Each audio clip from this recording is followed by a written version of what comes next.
Welcome back to my channel. This is Nasu with Fight for Kidneys, where we talk about kidneys, where I tell you guys how to protect your kidneys and how to preserve your kidneys if you have been told that your kidneys are failing.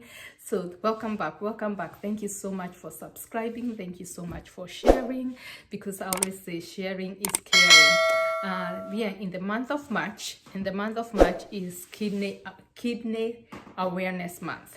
All over the world, we are speaking the same language about how to protect your kidneys, how to preserve your kidneys, and the things that contribute to kidney failure. For more information, you can go back to most of my channels. I talk all about it. To most of my videos in this channel. The previous one, I have details about kidney causes of kidney failure, how to know about your kidney failure.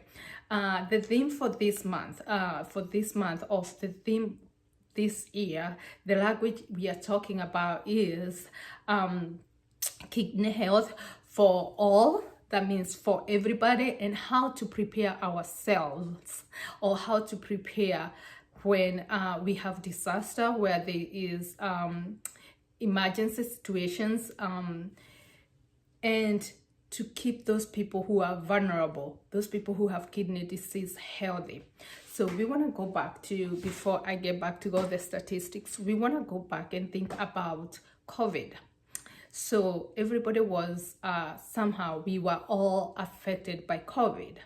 But most people who got touched by COVID is people who have kidney disease. And those people required care. And we know healthcare was kind of interrupted.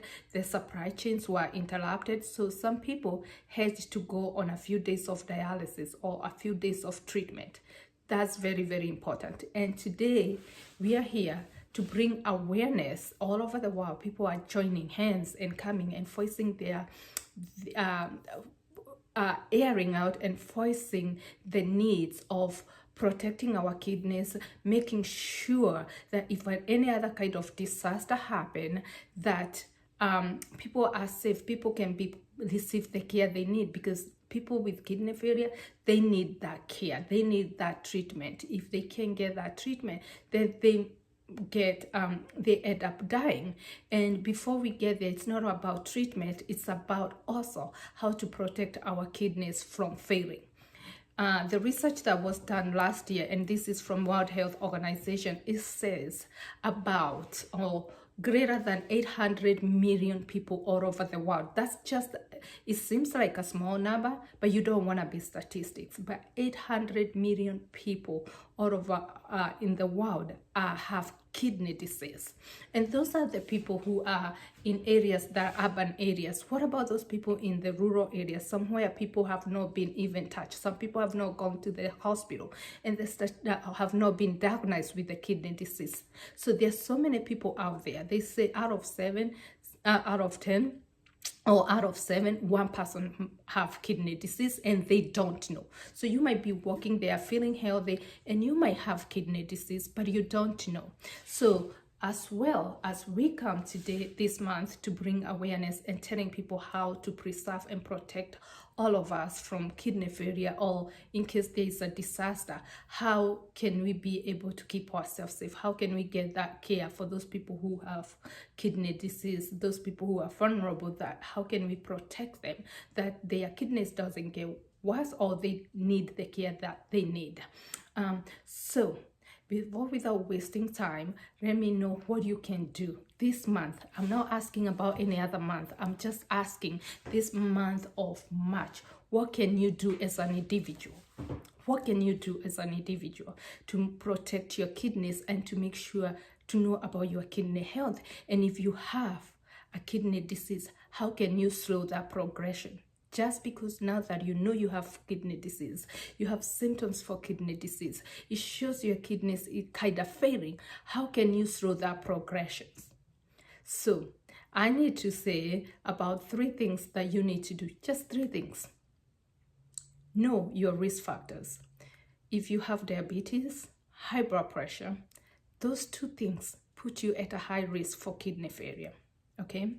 If you are older than 60, at the age of 60, it puts you at a high risk for kidney failure.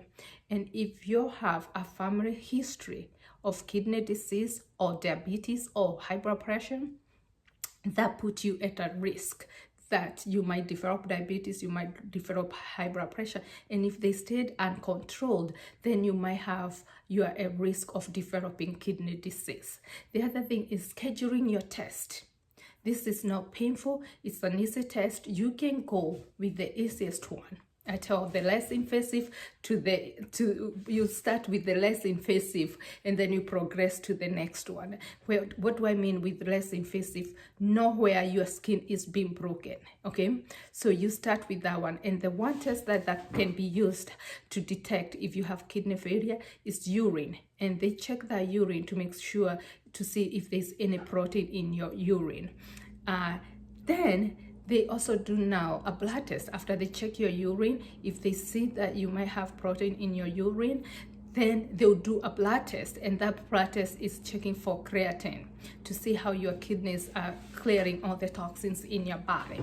So you get that test, and that test doesn't take that long. It's a quick test. You can go to your doctor. You can go even some places. You can go to a pharmacy that they can do the urine test and detect to see if you have kidney failure. And then after that, they're gonna do progressive tests, other invasive tests to see. I'm not saying invasive in a bad way, but they'll do other progressive tests to see how the status of your kidney. They can gauge or they can stage your kidney failure to see what level of kidney failure are you in. And when you know where you are, when you know those numbers, when you understand the numbers and what stage of kidney failure you are, you can do some things to protect your kidney from progressing to the next stage. So the goal for this month, and the goal that I come here to talk to you guys, is to tell you there's something you can do. There's something you can do to protect your kidneys and keep your kidneys safe